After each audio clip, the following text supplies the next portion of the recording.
Madame, monsieur, bonsoir. Très heureux de vous retrouver. Bienvenue à tous dans cette nouvelle édition de ce jeudi. Le ministre de la Justice sera à Mayotte demain. Une visite de 24 heures dans notre département. Éric Dupond-Moretti, très attendu par la profession de la justice à Mayotte. Les attentes sont nombreuses, vous le verrez dans un instant. Nous reviendrons également sur les conséquences du crash de l'avion de l'AB Aviation. Depuis l'accident, tous les vols sont annulés et les passagers qui devaient prendre l'avion de la compagnie se retrouvent aujourd'hui bloqués ou sans nouvelles. Nous avons rencontré l'un d'entre eux, son témoignage à découvrir dans ce 19h. Et puis du sport, dans ce journal, nous parlerons du lancement de la première conférence régionale du sport à Mayotte, une instance qui doit tracer les priorités du sport sur le territoire, avec en ligne de mire le projet des Jeux des Îles en 2027. Après plusieurs reports, l'arrivée à Mayotte du ministre de la Justice est prévue ce vendredi en milieu d'après-midi. Éric Dupond-Moretti fera notamment face à des professionnels du milieu judiciaire et carcéral, des professionnels dont les attentes et les frustrations sont importantes, comme vous allez le constater dans ce reportage de Chafanti Alibako et Jaidi Maolida. Comment renforcer l'action de l'autorité judiciaire quand les moyens ne suivent pas? C'est la grande question à laquelle devra sans doute répondre le ministre de la Justice une fois à Mayotte. Une problématique qui touche l'ensemble de la chaîne pénale. Manque de moyens, manque de magistrats, manque de personnel, manque même d'avocats. On est environ 30 pour 300 000 habitants officiels, alors que quand on regarde des équivalents en métropole, ils sont entre 250 et 300 avocats. Au niveau pénal, on ne traite que les urgences et pas les problèmes de fond, parce que justement, il n'y a pas assez de personnes, pas assez de personnel pour traiter. Lorsqu'il y a des jugements qui sont rendus, il faut attendre plusieurs mois avant d'avoir la décision écrite. Conséquence du turnover, le monde judiciaire fait face à des professionnels qui continuellement découvrent le terrain. En cause, sans doute, un territoire qui n'est pas rendu suffisamment attractif. Un dossier sur lequel la direction territoriale de la PJJ travaille. On demande à ce que les agents soient alignés sur le taux de 40% vie chère, comme tous les autres agents contractuels du territoire, des autres administrations. On demande aussi à ce qu'un contrat conséquent soit proposé aux agents contractuels au cas où des agents titulaires ne postulent pas à des postes concernés. La protection judiciaire de la jeunesse compte 1000 mineurs suivis pour seulement 60 personnels, dont 40% de contractuels. La surcharge de travail, le manque de reconnaissance, des thèmes que le personnel du centre pénitentiaire veut aussi aborder. Il y a des collègues qui bénéficient d'aide au logement et nous, les locaux, on n'en bénéficie pas. Pourtant, nous louons aussi des maisons ou des appartements. Donc, on leur demande de nous mettre tous sur le même pied d'égalité. Il y a eu plusieurs de nos bénéfices locaux qui ont été retirés purement et simplement. L'autorité judiciaire ne dispose pas à Mayotte de moyens pour l'aménagement de peine, de quoi contribuer à une surpopulation carcérale et aux frustrations. Mais avant de se rendre à Mayotte demain, le garde des Sceaux s'est d'abord déplacé à La Réunion où il est arrivé ce matin. Un déplacement d'une journée et demie au pas de la course. Sur place, le ministre s'est rendu aux tribunaux de Saint-Denis et Saint-Pierre dans un contexte quelque peu tendu. Le syndicat de la magistrature avait appelé hier au boycott de ce déplacement, à maintes fois reporté.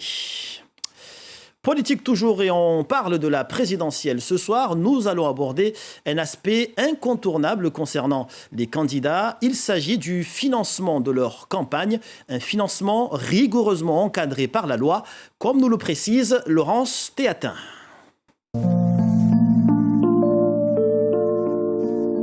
Le financement d'une campagne électorale est strictement encadré. Le compte de campagne est géré par un mandataire financier désigné par le candidat. Ce compte doit retracer précisément l'origine des recettes et la nature des dépenses engagées. Dépenses qui sont plafonnées à 16 851 000 € par candidat au premier tour et 22 509 000 € au second tour. Le financement de ces dépenses peut provenir des partis politiques, des apports personnels des candidats, des emprunts à des entreprises, des établissements de crédit ayant leur siège dans l'Union européenne. Les dons et aides matérielles des entreprises et de toute personne morale sont interdits depuis 1995. Seules les personnes physiques de nationalité française ou résidentes en France peuvent faire des dons, 4 600 € maximum par personne, quel que soit le nombre de candidats soutenus. Les dons en espèces sont plafonnés à 150 €. Les financements privés peuvent également provenir des recettes des ventes d'objets à l'effigie des candidats.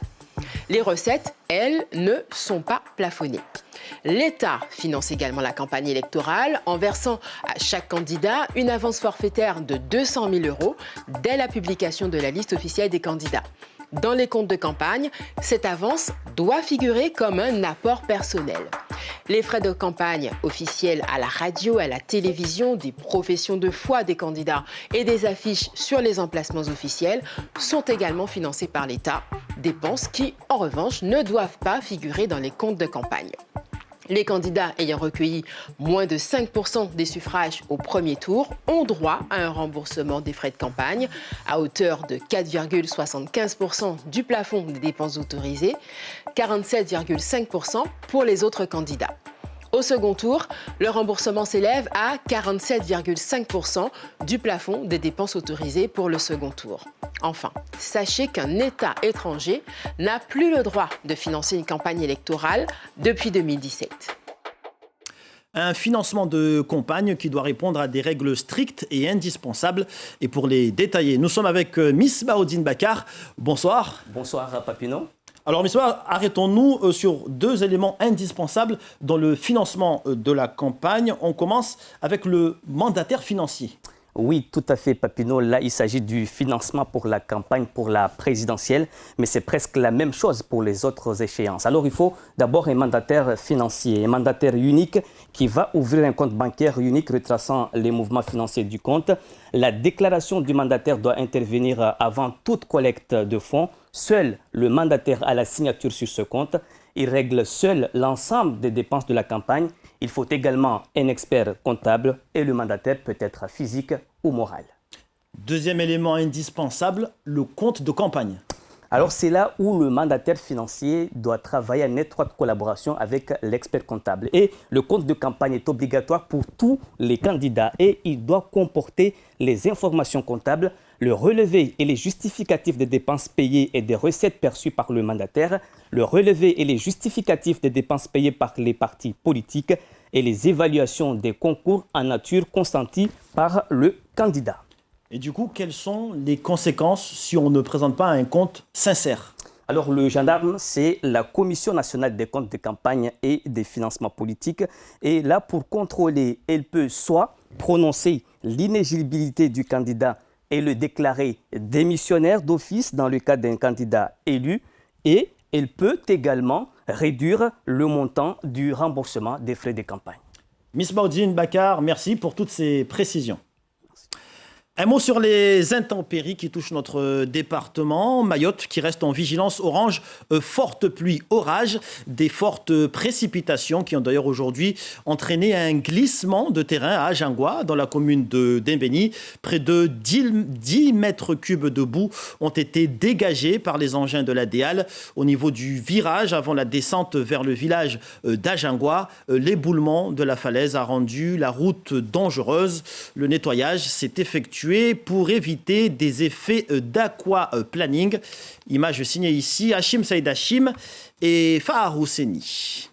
Et nous reparlons dans nos informations du crash de l'appareil d'AB Aviation survenu le 26 février dernier au large de Moélie. Depuis cette tragédie qui a coûté la vie à 14 passagers, tous les vols de la compagnie sont annulés.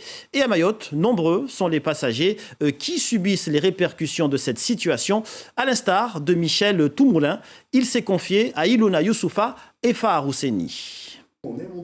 Michel Toumoulin était censé partir le 28 février à Moroni en Grande Comore avec AB Aviation.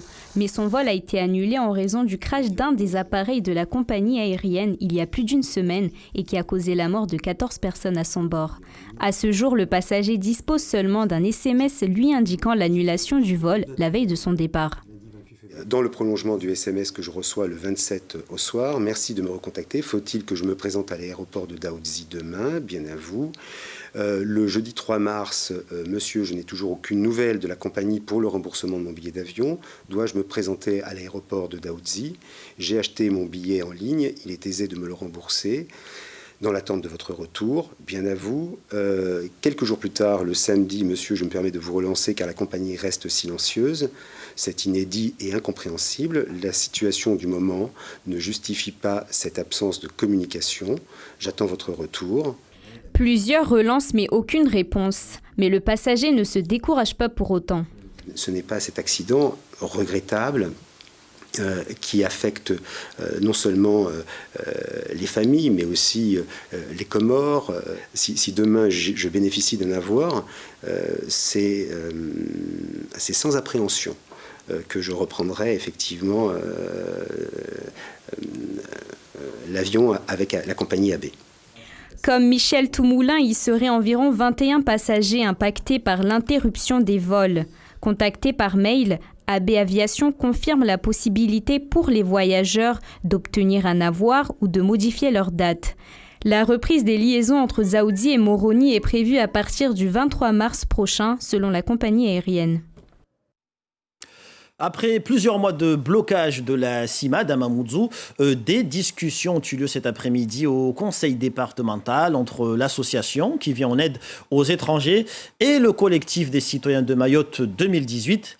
Des échanges qui ont permis aux deux parties d'échanger et d'instaurer un dialogue. Ils ont également permis à Henri Masson, président national de la CIMAD, de s'imprégner, de toucher du doigt la réalité mahoraise. Un président qui n'a d'ailleurs pas souhaité s'exprimer devant nos caméras. Pour le collectif, le bureau pourra rouvrir ses portes après 3 mois avec la seule condition du dialogue. On écoute Mahmoud Aziari, membre du collectif des citoyens de Mayotte 2018. Il est au micro d'Abderrahmane Saïd et Ivan Rakotovao. Aujourd'hui, on considère qu'on a suffisamment discuté pour que chacun comprenne le point de vue de l'autre. Et surtout pour que le président de la CIMAD, qui est en visite pour la première fois à Mayotte, ait une vision réelle et constate la réalité de Mayotte telle que les Mahorais la vivent, qui n'est pas forcément compréhensible vu de Paris. Et sans transition, nous poursuivons ce soir notre série de portraits de Mahoraises engagées dans le cadre de la journée de la femme. Nous avons rencontré Houdayati Monyemali, présidente de 2 associations, l'ADAPI, qui s'occupe de personnes en situation de handicap, ainsi que Ankiba Namaesha, qui favorise l'insertion professionnelle. Nous l'avons suivi dans son quotidien, rythmé par ses nombreuses responsabilités. Shafika Salimkou, Youssouf Abed Matouar.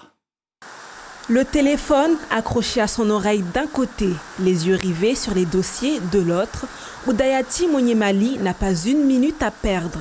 Elle doit jongler entre son métier d'agent du conseil départemental et les 2 associations qu'elle préside. Et après 30 ans d'engagement dans le monde associatif, Houdayati est toujours aussi passionnée et motivée.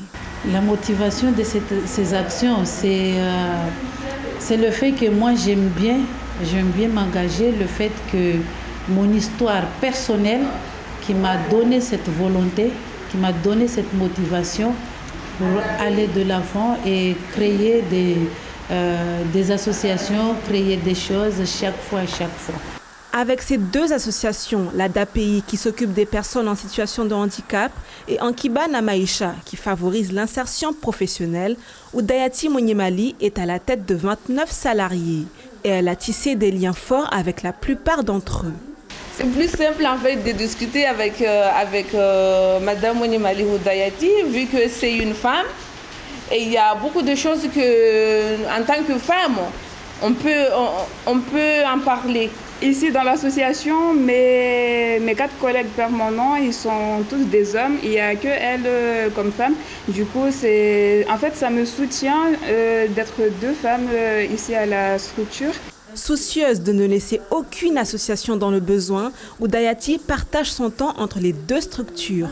Conséquence, ses journées sont chargées, mais cette mère de famille a trouvé le juste milieu entre sa vie professionnelle et personnelle. Moi, j'arrive à être avec ma famille. Mes enfants, je les accompagne au niveau de leur sport. Quand il y a les entraînements, quand il y a les compétitions, je suis avec eux. J'arrive à faire avec eux, on fait des sorties, on va à la plage, on fait des volets, on va à la Vouni, on joue ensemble à la maison. Du coup, moi, ça ne dérange pas ma vie familiale. Oudayati Monyemali l'assure, elle n'a pas l'intention de décrocher puisque c'est dans le monde associatif qu'elle trouve son épanouissement. L'actualité internationale avec les suites de la guerre en Ukraine, un pays bombardé par la Russie depuis 2 semaines. De nombreuses villes ont été la cible de l'artillerie russe, parmi lesquelles Mariupol, qui fait office de ville martyre. Le reportage de nos confrères de France 2. C'est une ville meurtrie, assiégée, pilonnée depuis plusieurs jours par l'armée russe. Mariupol, port stratégique au sud du pays, est un champ de ruines. Les victimes sont jetées dans ces fosses communes. Des tranchées de dizaines de mètres sont creusées à proximité de la ville pour enterrer dans ces sacs mortuaires les civils et les soldats tués dans les bombardements. Nous estimons qu'il y a eu 1207 victimes. Nous ne pouvons même pas les enterrer dans des tombes individuelles. Nous avons dû enterrer 47 personnes dans des fosses communes. Mariupol, ville martyre. Le bombardement de la maternité hier a provoqué une onde de choc et suscité une vague d'indignation. Au moins 3 personnes ont péri dans cette attaque de l'aviation russe. 17 autres ont été blessés. Le président ukrainien dénonce un crime de guerre. La frappe aérienne sur la maternité est la preuve ultime. La preuve que le génocide des Ukrainiens est en cours. Nous n'avons jamais et nous n'aurions jamais commis un tel crime de guerre. La condamnation est internationale. Il est atroce de voir ce genre d'utilisation barbare de la force militaire contre des civils innocents dans un pays souverain. Les frappes de la Russie contre l'hôpital pédiatrique de Mariupol sont inhumaines et lâches. Le chef de la diplomatie russe, Sergueï Lavrov, a justifié l'attaque de la maternité de Mariupol. Elle servait, selon lui, de base à des nationalistes ukrainiens. Du sport pour terminer avec l'installation ce jeudi de la conférence régionale du sport à Mayotte. Elle réunit les acteurs du monde sportif et institutionnel. L'objectif étant d'établir un projet territorial pour les 5 années à venir. Une installation qui s'est déroulée ce matin à Dzaoudi, à la Case Rocher. Et c'est le président du CROSS, Madi Vita, qui assurera la toute première présidence de cette instance. On l'écoute, il s'exprime au micro d'Ivan Rakotovao. Nous sommes le premier territoire à avoir mis cette instance. La priorité, c'est déjà un diagnostic et puis qui va aboutir sur un plan sport et territoire, à partir duquel on va s'appuyer sur ça pour développer le sport dans tout son sens. C'est l'objet ce matin de la mise en place avec des sous-commissions à l'intérieur qui vont travailler dans chaque domaine. C'est la logique des réformes qui fait que nous devons mettre en place et la conférence régionale du sport et aussi il y a une autre conférence, on n'en a pas parlé là, mais ça s'appelle conférence régionale des financeurs. Et voilà qui met un terme à cette édition de ce jeudi. Dans un instant, la météo, suivie du journal en maoré. L'information reviendra demain, vendredi, à 5h avec Frahati Issouf Saïd. À 7h15, votre émission Zakweli, Aurélien Février recevra l'association Hip-Hop Évolution. À 13h, le journal de la mi-journée avec toujours Aurélien Février. Nous nous retrouverons demain soir avec Sony Chamsidine. Quant à moi, je vous donne rendez-vous dimanche soir. Passez une excellente soirée sur la première et à très bientôt.